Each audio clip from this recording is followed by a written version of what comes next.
You're watching The Experience, Comic Culture and Sales, streaming live daily to Facebook, YouTube, Twitch, and Twitter. You ever have one of those days where you think you got everything under control and you're ready to go, and then one little thing's wrong? That's today. Started off in the wrong room. Just barely got here. We'll see how that's going to bode for the rest of the show as we talk about the season finale of The Boys. Stick around for the Dan Wickline Show.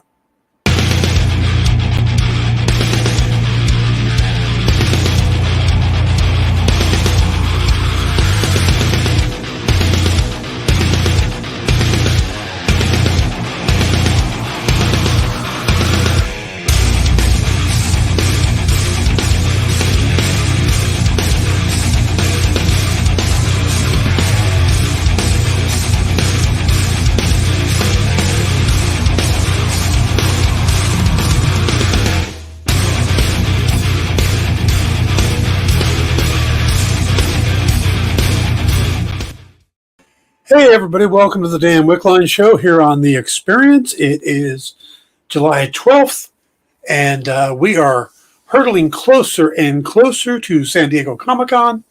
And of course, that means that everybody is going absolutely crazy.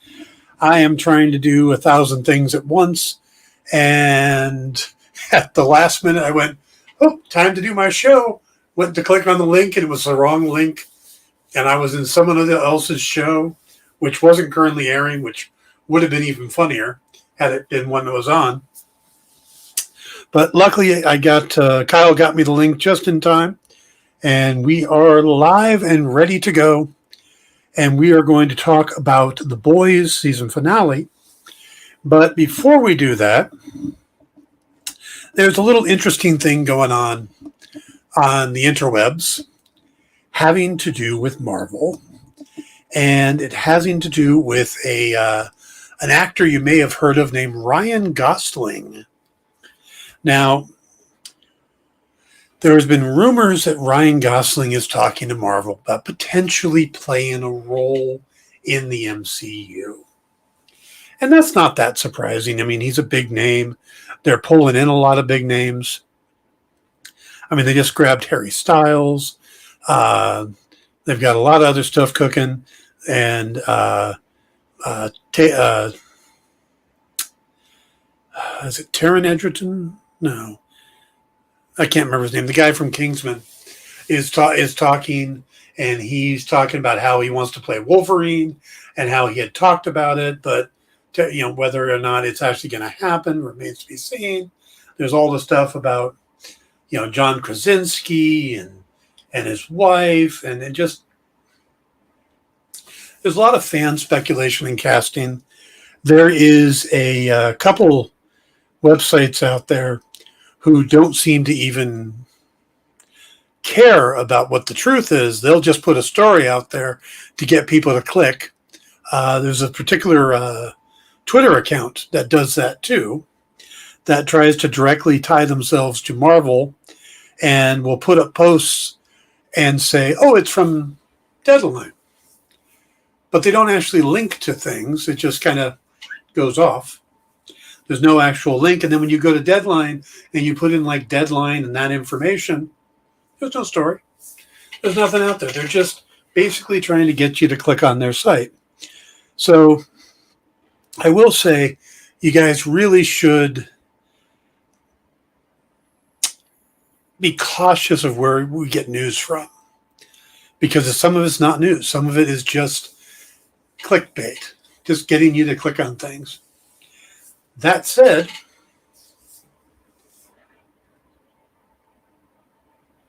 yeah, Taron Egerton. Could not remember how to pronounce his name.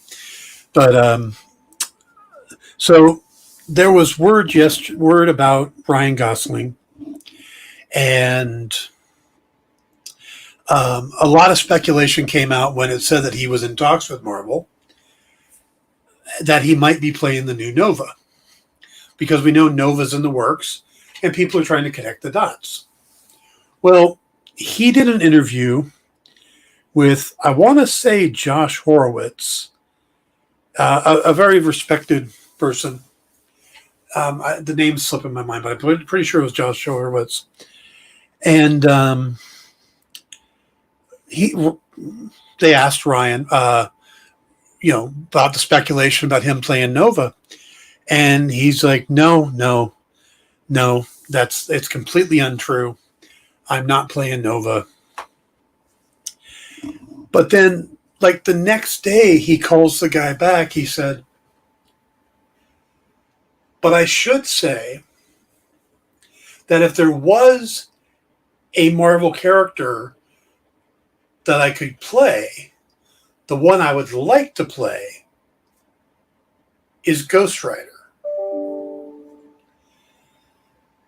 Ryan Gosling as Ghost Rider would make an interesting casting. I can kind of see it. Will that happen? Is he in talks to play Ghost Rider? That's not what he said. There is word that he's in talks to play something. And his response is, if I was going to play something, I'd like to play Ghost Rider. Which to me is kind of fascinating, because you would think that if you're going to play a superhero, you'd want to play a superhero that you could play all the time. A superhero that, especially when you're someone like Ryan Gosling, you'd think you'd want to be, someone that's identifiable, someone that, Chris Evans became synonymous as Captain America. They got to the point where he wasn't even wearing a mask anymore. It's just, you see Chris Evans' face in the Captain America costume. Ryan Gosling is Johnny Storm. That would make a lot of sense because most of the time he's not flamed on. But Ghost Rider, his face would go away and be replaced with a flaming skull anytime he's the superhero. So that does seem kind of strange to me. Plus, I know that Norman Reedus has been, fan speculation is Norman Reedus would be Ghost Rider. But again, I think that was fan casting. And I know Norman Reedus would have jumped at the chance, but Ryan Gosling would be a pretty big name. He's jumped in on the Blade Runner stuff. He's got the Barbie movie coming up. No idea about that one. That just looks like it could just be silly fun, or it could just be a train wreck. But yeah, so let's see what happens. Will Ryan Gosling pop up in the MCU? I kind of think he will eventually. Will it be as Ghost Rider? I don't know. Maybe he had the initial conversation, because from what I get the feeling is that Kevin Feige likes to have conversations with people just to touch base, to gauge interest. They've talked about having multiple meetings with Keanu Reeves, and it's just the right part hasn't come along. So sure, Kevin Feige gets a chance to have Keanu come over. They bring in some coffee, they hang out, they talk about what's going on, they keep in touch, they gauge, is Keanu still interested in a Marvel movie? Is Marvel still interested in Keanu? And if something came along, then part of the conversation's already taken place. Kevin can call him up and go, hey, we're casting this character. Would you be interested? So that might be the type of conversation that Ryan Gosling had, because you do hear it all the time. Like, oh, yeah, I had already talked to them about this and that, but no part had come up, and then they called me up to play this part. So that could be where it's at right now, and that's why he's coming out saying, I'd love to play Ghost Rider, just to kind of throw that out there, that Marvel may go, oh, hey, I hadn't thought about him as Ghost Rider. That's an idea. We are putting together like the whole supernatural spectrum here. Moon Knight, Werewolf by Night, Black Knight, Blade. Yeah, Ghost Rider should pop up. So maybe that's what he's doing. Darren would be a good good Nova as well. Yeah, he would be. There's a lot of really good actors that I think could pop up in the MCU. It also really comes down to, and there was an article recently about one of the ladies who does the casting for the MCU, is we cast, or fan casting always takes place based on looks and popularity. You know, John Krasinski, he could definitely be. But you've got to really take into account that the age of the actor, depending on where the story's going to be.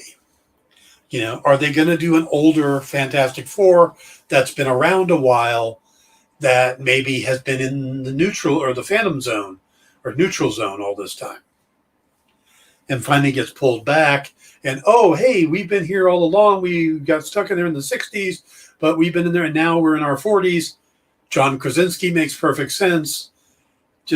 Yeah. But if they're going to do a brand new team that just gets their powers, then maybe you want a late 20s, early 30s something team. Yeah, JD, I'm with you. I would love to see a Fantastic Four movie in the 60s and then have the characters through something like the Negative Zone end up in today's time. To me, that would be fascinating, because you get the 60s. Like, it's kind of like with Captain America. We got Captain America, the First Avenger, which was a World War II movie. And then, boom, we get him in the future at the end of that. So we get our first movie in the time period, and then we get our modern day take. And I think that would be a great way to do the Fantastic Four, because I think the Fantastic Four are a quintessential 60s team.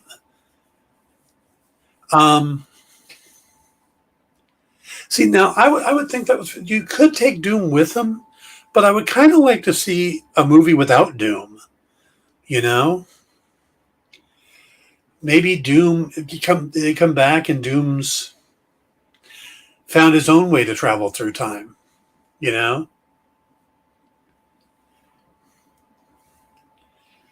I don't know. There's ways around those stories, but I would love to see a Fantastic Four movie that doesn't start with Doctor Doom. You don't have to go to Doctor Doom right away, and Marvel's really good at that, at not going to the big villain right away. I mean, yes, they did with Captain America, but with Thor, there's so many big villains they could go with that. They just went with the Frost Giants and Loki in the first one, and then, kind of grew from there. Iron Man. Yeah, there was talk about doing the Mandarin in the beginning, but they went, nah, let's go with the Ironmonger. And they even talked about Crimson Dynamo, using the armor being a Crimson Dynamo suit. But they kind of stayed away from that, and they're going with the smaller characters building up, so that when we got the Mandarin, they could do it in a twisted way, and, So I'd like to see them build up to Doom. They don't need to go. The first movie should be about the hero, and you get a villain who's not a throwaway, but doesn't need a lot of screen time or attention, And then you build up to the second movie has the big baddie who gets a bigger screen time. At least that's how I would do it, But yeah, I think Doctor Doom is more of a second movie villain, or even a third movie villain. You just start kind of laying the tracks for him in the background.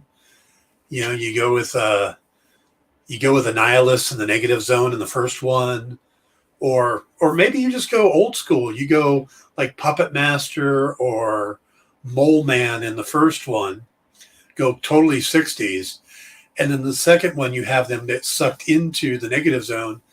Your second movie is your Annihilus in the Negative Zone, and then when they come out, you have Doctor Doom just waiting for them for the third movie in the trilogy.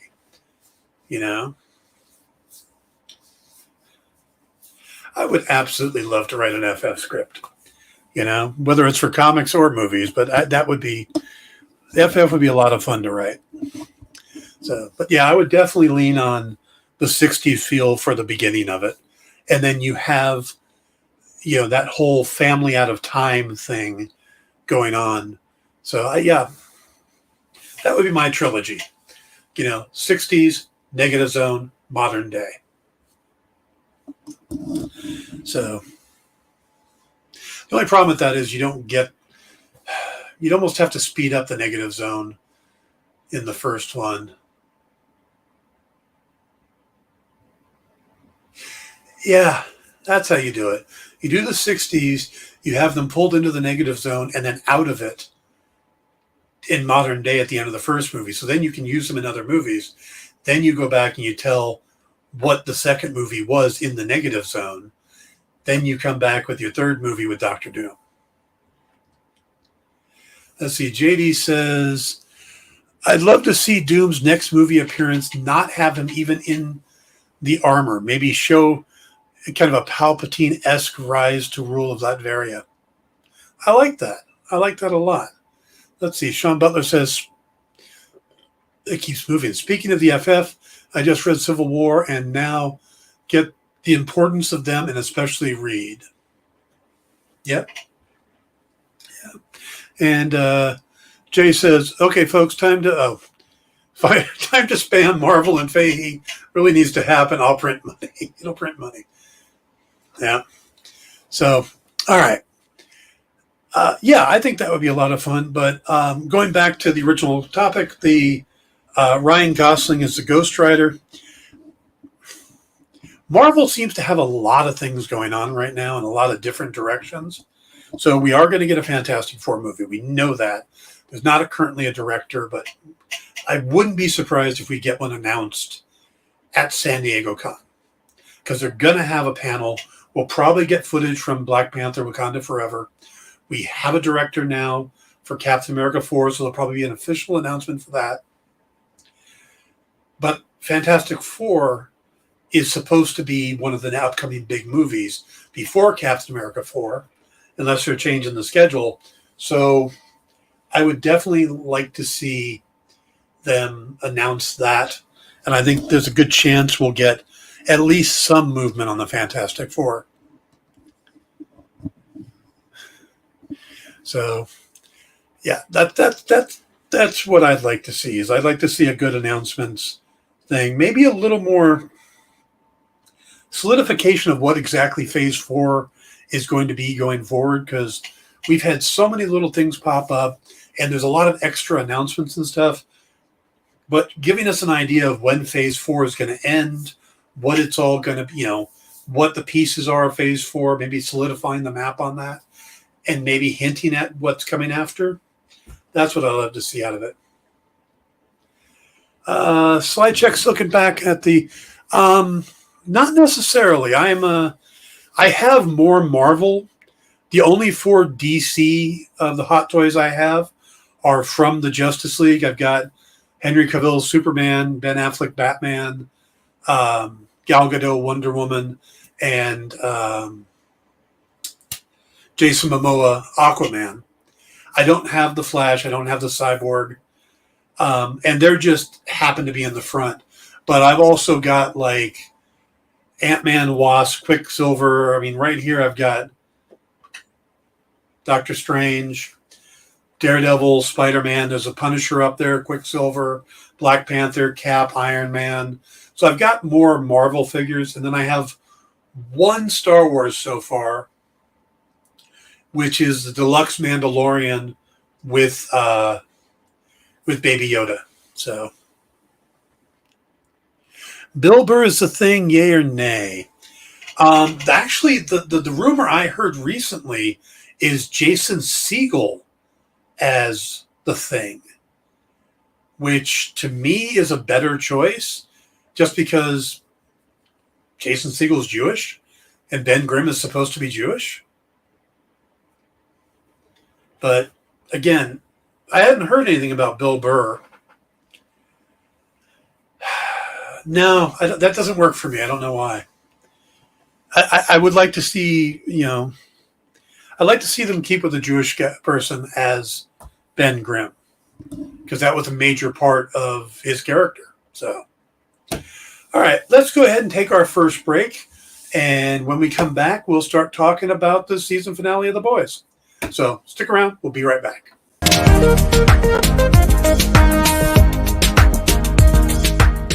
Thanks for tuning into The Experience. Help us out and hit subscribe over on YouTube and click the bell when you do. Need some help? Scan the QR code in the bottom corner.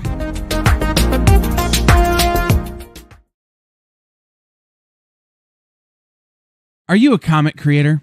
Are you a publisher? Do you make a comic book product? Do you own a retail store? Do you do something I haven't thought of? Who are you and what do you do? Let us know by advertising on The Experience and invite our viewers to patronize your product. Message the EXP on social media or email us _EXP@yahoo.com for more details.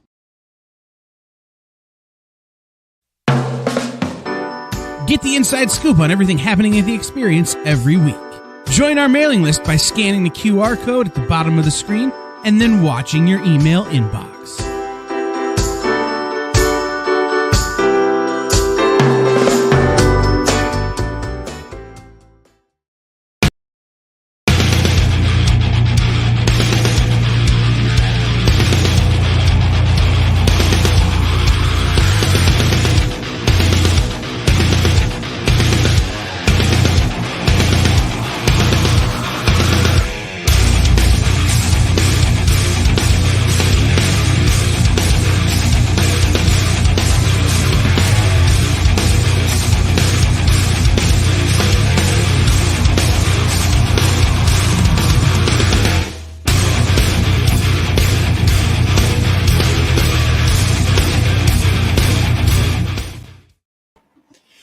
Hey, everybody, welcome back to the Dan Wickline Show. We're going to talk about The Boys, but let me finish up with what we were talking about a few minutes ago.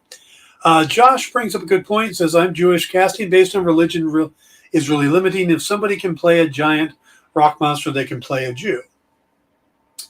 Fair enough. And they have changed it occasionally. I mean, we had a African-American Johnny Storm in the last version. There's an actor who I think could do an amazing Ben Grimm.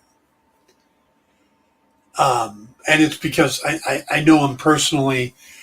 He's got the build, he's got the voice, and you really wouldn't have to do much with. I mean, you put him in the mocap suit and just kind of record him as is, and just put rocks on him.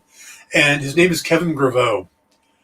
He was the creator of the what's the vampire series with Kate Beckinsale.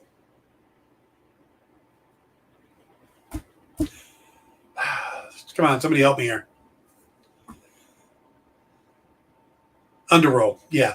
He was the creator of Underworld. He also appeared as the big lichen in there. And he has got one of the most amazing voices I've ever heard in my life. Yeah, he's just, his voice is down here. I mean, I've been near him at San Diego Con before, and there are just a line of women stopping and asking them to like record voicemail messages for him. Can you do my voicemail message? I saw that, I was laughing. And he's just a really, really nice guy. And I think he would make an amazing Ben Grimm. And his voice, they wouldn't even need to edit his voice. He could just read the lines. Yeah, he's phenomenal. And he's big enough to play the thing. And I think he'd be great. So, yes, he's also a comic writer. So, yeah. So, yeah, that if I was casting, absolutely. But then I like the John Krasinski and what's his wife's name? Emma. I am just zoning on names. I've been trying to do too many different things in the last couple of days, but Krasinski and his lovely wife, would make a great Ben and Reed and Sue. And then Kevin would be a great Ben. And then Johnny,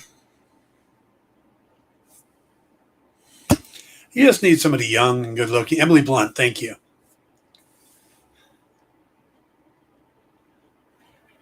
Yeah. I've seen some casting of Zac Efron as Johnny, which I would have absolutely hated that idea until I saw The Greatest Showman. And then I'd be like, all right, I'm good with that. Yeah, I could do that.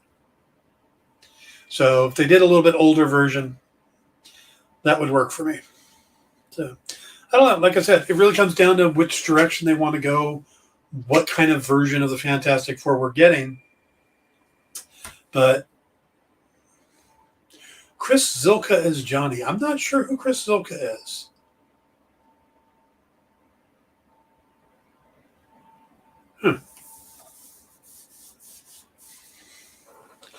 All right. Okay. Let's Flash in the Amazing Spider-Man.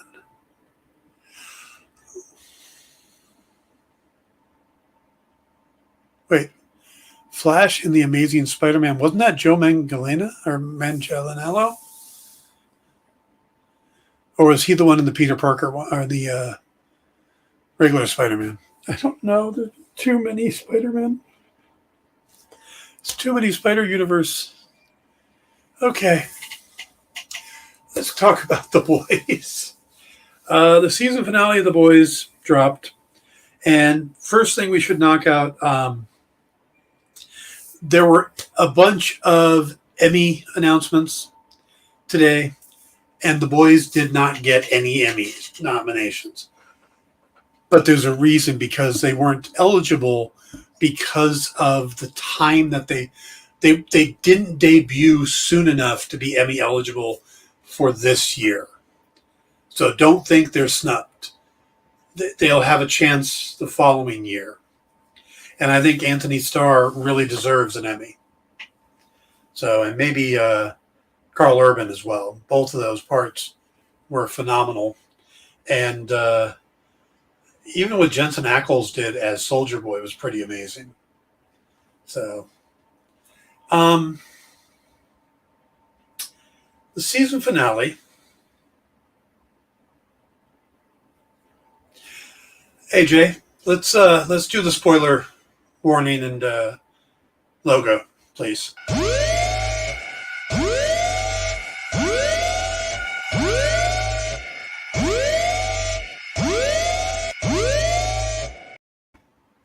All right.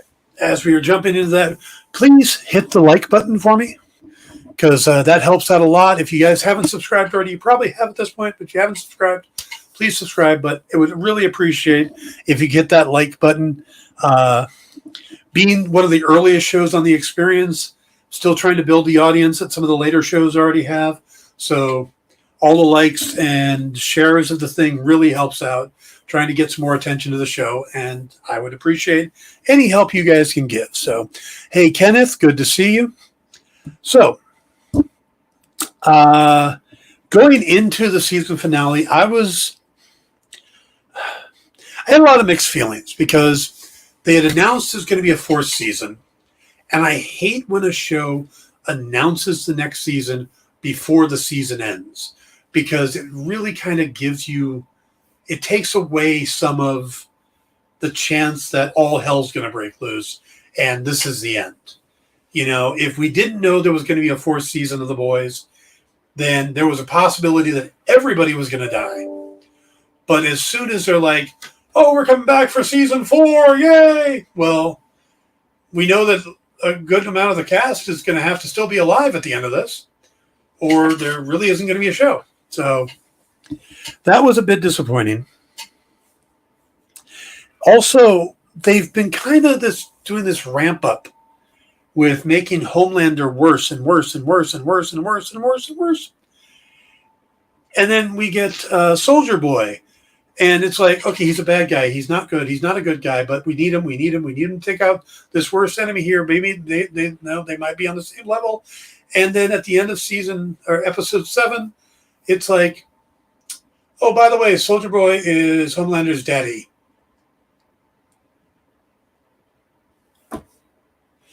And they'd already established that Soldier Boy had really wanted a family. He says that to Crimson Countess in episode 6. I think it was maybe it was episode 5. He's like, I wanted to have babies with you and stuff like that. So he really wanted to have a family. So now he finds out that he's got a son. And by extension, a grandson. But I don't think he knows about that until later in the episode. But you have suddenly all expectations are out the window at the end of episode 7, because now you're like, well, wait a minute. Is he still going to take on Homelander, or is everything different now because he knows that's his son? Does that change everything? And we go into the finale with a lot of uncertainty. They don't have any weapons to stop anybody at that point. I mean,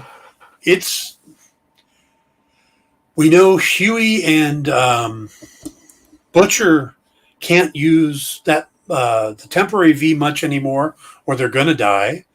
And Starlight has quit the 7 and is on her own. We also find out just how crazy Black Noir really is. We learn that Maeve is still alive but trapped. I mean, there's all this stuff at the end of episode 7 that's really just up in the air. About the only good news for the good guys is that Kimiko has gotten her powers back. But we go into the finale with all of these things, just like, okay, well, you need Novichok for the Russian toxic nerve gas to take out Soldier Boy. And they're like, well, we got to go to Russia to get it. So I thought, okay, so part of this episode is going to be part of the boys going to Russia to get the Novichok. And then what else is going? Well, no. First thing, they just take care of that in between. Frenchie just walks in going, I have it. And it's in like a perfume bottle. It's like, that seems a little unsafe, but okay, glad you got it.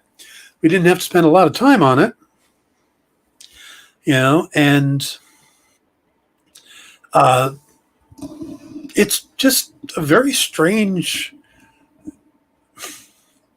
There were a lot of loose ends that were very conveniently tied up to get us to the big showdown. It's like, well, we need to get Maeve out of this tower. Oh, well, they're going to move her because of an attorney general showing up with a warrant. And then she just happens to get away and they rescue her. Or she finds her way to Mother's Milk's house. And it's like, it was a lot of convenience in that, And Butcher never tells Huey that the temporary V is killing them, but he decks Huey, knocks him out, and leaves him in a bathroom stall, and then takes Soldier Boy with him to go to the tower. And it's like, and of course Huey goes, oh, he saved me. When he finds out that the temporary V is killing him, he sees it as Butcher doing a good thing. It's like, he does a good thing, but in the worst possible way. But we finally get all the components together, and the rest of the boys get together with Maeve and Huey, and they show up at the office, and you think, okay, what the hell is going to happen here? Because Butcher and Soldier Boy still want to go after Homelander at whatever expense. And now they've got repowered Kimiko, they have Starlight, and they have Maeve on the other side who's going to stop them. But turns out, no, Maeve's not going to stop them. Maeve is going to throw the Novichok away. And that's not a very safe move either. I got a little perfume bottle full of toxic nerve gas. I'm just going to throw it out the window Sorry for whoever it lands on. But, she does that, and then basically the three of them, Butcher, Maeve, and Soldier Boy, go after Vought, to go after Homelander. And while all this is happening, Homelander reconnects with Ryan, his son, and takes him away from Grace. And the rest of the team gets locked in a vault, and they have to find a way out. And it's just all this stuff going on. But we're building up to this final scene. And there's also just a bizarre, not a bizarre scene, but you have Homelander talking to Noir, who has returned because he wants to work with Homelander to kill Soldier Boy, because we learned last week about his connection to Soldier Boy and just how screwed up Noir really is, and how Soldier Boy is the reason for most of it. And Homelander's like, did you know that Soldier Boy was my dad? And Noir basically nods. And Homelander eviscerates him. Just rips out his guts and lets him die. Which seemed like a really sad end for a cool character, Black Noir was this really cool character in the beginning, and by the time we get to the end, he's really just torn apart and taken down, and I don't know, that's just, and then at this point, the only members of the 7 that are left is Homelander, the Deep, and A-Train, and A-Train is really just getting back his powers and stuff because he's got a new heart. And the Deep is still just being walked all over. His wife is gone, and she's writing a tell-all book against him. And Homelander just doesn't care about these people anymore. And he basically manipulates the Deep into going and doing an assassination, which is a complete side story. Like, you forget about it until it happens, and then after it happens, you kind of forget about it again. But it's a huge setup for season 4. So you don't want to sleep on what it is. And basically what he does is he's sent to assassinate the guy who's going to be named the vice presidential candidate for Bob Singer. I think it was Bob Singer, the guy that's running for president. And so, of course, Victoria gets named the new VP candidate, which, hey, we got a new big bad for season 4, but we don't really get rid of the current big bad. And that's kind of where this whole episode goes, is that we've spent we've spent 3 seasons just ramping up how bad Homelander is. And you would think that by the end of this season, he would need to either be gone, depowered, something. Something has to change. And it doesn't. He tries to reach out to Soldier Boy as his dad and tries to connect with him and brings Ryan in. And of course, Ryan being there changes the equation for everybody. Where Butcher doesn't care if he dies. He and Soldier Boy could go off and do his power blast and kill Butcher and everybody else around, and that's fine until Ryan is there. And that makes Butcher have to try to stop Soldier Boy. And then you end up with the rest of the team trying to stop Soldier Boy while Maeve is trying to fight Homelander on her own. Because Maeve is still all about killing Homelander. That's all she wants. She wants Homelander dead. Soldier Boy doesn't bond with Homelander because he looks at him as a failure. He's like, had I been here to raise you, this could have been great. But no, you're already a waste. And he doesn't seem that moved because he's got a grandson. And he's still planning on taking out Homelander, which is exactly what Butcher wanted. But because Ryan is there, and Butcher made a promise to protect Ryan, it changes everything. And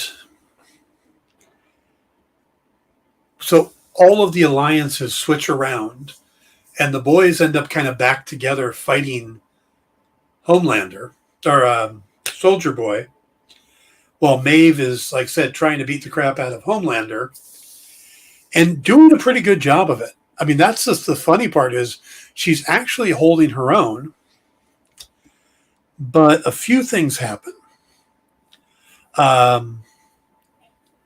There's a point where Soldier Boy looks like he's beating everybody, and Huey has one bottle of the temporary V left, and he has that moment that he could take it and go in and save the day, or try to save the day. And he doesn't. And that was one of the good moments for me. Instead, he floods they're in one of the studios, and he floods the studios with as much light as possible, giving Starlight as much power as possible. And this was enough to knock Soldier Boy off his feet and kind of go after him. And then he starts powering up like he's going to kill everybody, or send off that power blast. And Butcher, of course, tries to protect Ryan. But Maeve sees this, and while she's been so focused on killing Homelander, that heroic part of her comes back out, and she races over, grabs Soldier Boy, and leaps out of the vault window with him before it goes off. So Soldier Boy is then taken out of the thing. Maeve is gone. That leaves Homelander versus the remnants of the boys. And it looks like, okay, the fight's going to continue. And then Ryan just says, Dad, I want to leave. I want to leave now. And Homelander does. He takes his son and he leaves. And there's some cleanup after the episode. But basically, Soldier Boy, they end up using the Novichok on Soldier Boy and knocking him out. But he ends up in the custody of the CIA in Grace. We discover Maeve lives, but is depowered, and her and her girlfriend are going to go live on a farm in Modesto or something. Or at least that's where she grew up, was Modesto. Huey and Starlight end up back together, and Huey just seems to be done with Temp V. We learn that Butcher is dying. You know, they got out as much of the fluids in his body as the lungs and stuff as possible, but he's pretty much got 12 to 18 months to live. And of course, he goes back to the boys, and the boys are back together. And Starlight Annie is part of it now. And we learned that now they need to take down Victoria. So we see the whole setup for season 4 is in place. Victoria's going to be the vice president, all of that, but it I don't know. I'll talk about my feelings on the show right after we do one more quick commercial break. So stick around. We'll be right back, and I'll give you my final thoughts on The Boys Season 8, or Season 3. So be right back. Did you know that every Experience show, including some exclusive content, streams on Twitch? Check it out. Twitch.tv/the_EXP. Or just scan that QR code.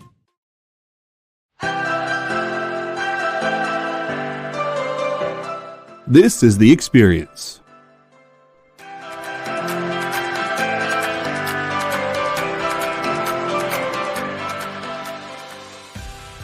Good afternoon, everybody. Hey there. Hi there. Ho there. You're as welcome as can be. Hi, I'm Nancy McCann. Welcome to Friday Night Live on The Experience. Welcome, everybody. It's Fat Jack's Comic Crypt. Brendan, Al, Jason, hanging out. There I am. Welcome back to Kicking It with Henry, folks. I am your host, Henry Copeland. It's great to be here with you guys. So we are going to talk about books that are in stores this week. Hi, everybody, and welcome to Mishmash. Hello, and welcome to the Black Comics Universe, presented by Peep Game Comics. And you gotta love it that the first people in a minute to skim it are creators. Up, everybody! Welcome to another Wednesday Warriors. My name is Joey Galvez, and this is my pal Ambrosia. Hey, everybody! Welcome to Space Cadet. Hey! What's up? Welcome, everyone, for another episode of I Must Ask You a Question. Hi, everybody, welcome to Nerd News Now. Hey, this is Rex. Welcome to Comic Collectibles. Hey, hello, all you happy people. Welcome to the Dan Wickline Show. Hi, everybody, and welcome. This is the crazy show that we do on Thursdays called What's in the Box? What's in the box? Comic culture and sales.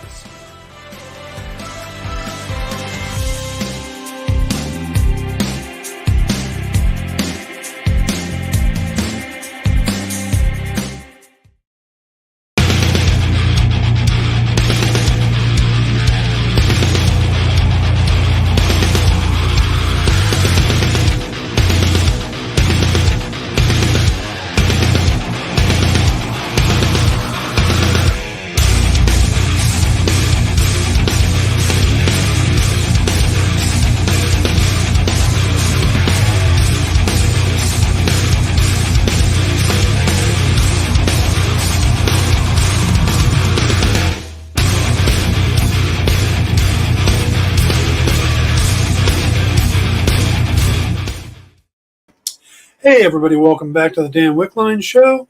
Remember to stick around later on tonight. We have Minute to Skim It with Miss Jen, and then Kyle and Jay will be here for In Stores this week. I have something I have to do shortly after the show. I'm going to try to be back to be part of the show, to be part of In Stores this week. We will see if I succeed. So, let's see, slide check. I have not gotten over to see Thor: Love and Thunder yet. I have seen most of the spoilers for it because it's just the kind of life I lead. But I wouldn't want to talk about it yet anyway because I want to give more people a chance to see it. So we will do a show on Thor: Love and Thunder. It'll probably be not this week, but next week. So I'm going to get over to see it. And then that'll give everybody another week to see it just to make sure. And then we'll do a whole episode on Thor: Love and Thunder. So, but everything I'm hearing so far has been really good on it, and I'm looking forward to seeing it. Jeff, hey, thank you, man. I'm glad you liked it. That means a lot, man. It really does. I'm hoping more people get a chance to read it.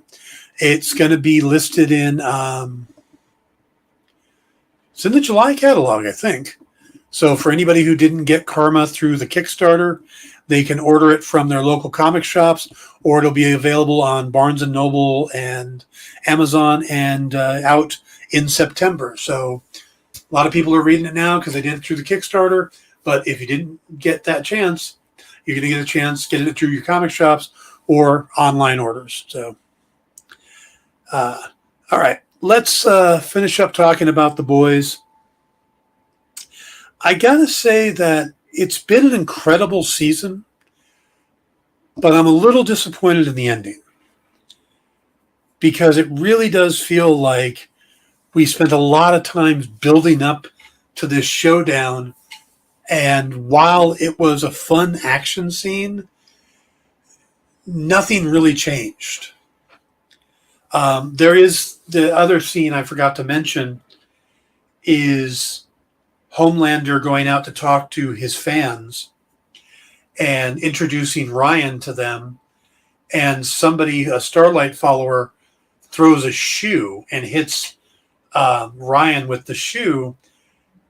And Homelander just basically blasts through the guy's head with his vision, killing him. And the reaction from the crowd around him, they started cheering, started by MM's ex-wife's new husband.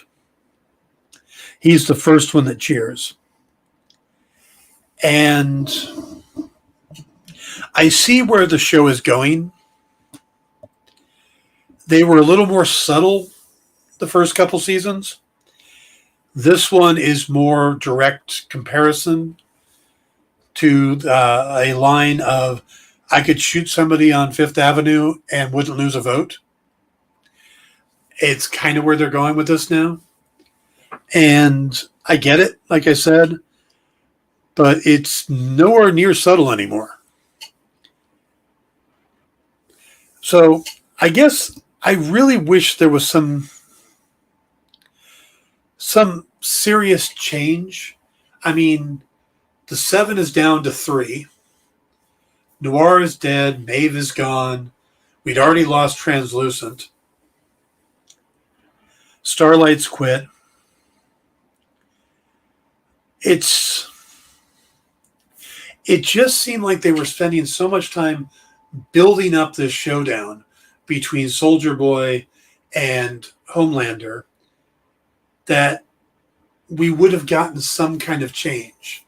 But instead, we're now at this insane level, and there's no relief from that. You know? Homelander is completely unhinged. Victoria is running for the White House. And the boys are weaker than ever because, you know, Butcher's going to die. At least it seems like it. Unless he decides to take regular V and it cures him or something. Jay says, I still want Ryan to see how evil his dad gets and decides he needs to take Homelander out. And that's a possibility. And, a reconciliation with Butcher, I think, would be part of that as well. And I think that's a possible, but you look at the look on his face at the end of the episode after everybody starts cheering Homelander for killing the guy. I don't know. There's a bit of a smile on Ryan's face. I don't know if he's going to ever see his dad as being that evil. You know, and his dad, Homelander says the perfect thing to him. He tells him that killing his mother wasn't Ryan's fault. It was an accident. And that he's going to love Ryan no matter what. And good parenting, bad parenting, however you want to look at it, that's exactly what the kid needed to hear. And it just happened to come from the worst possible place. If Butcher had been able to say that, the kid would have been, on the good side forever. But hard to think Butcher's on the good side. But yeah. Actually, you could almost look at this series, you could almost flip it and realize that, yes, the heroes were bad, but they were kind of in check a bit. Vought kind of kept them in check. And ever since the boys came back, they've made it worse.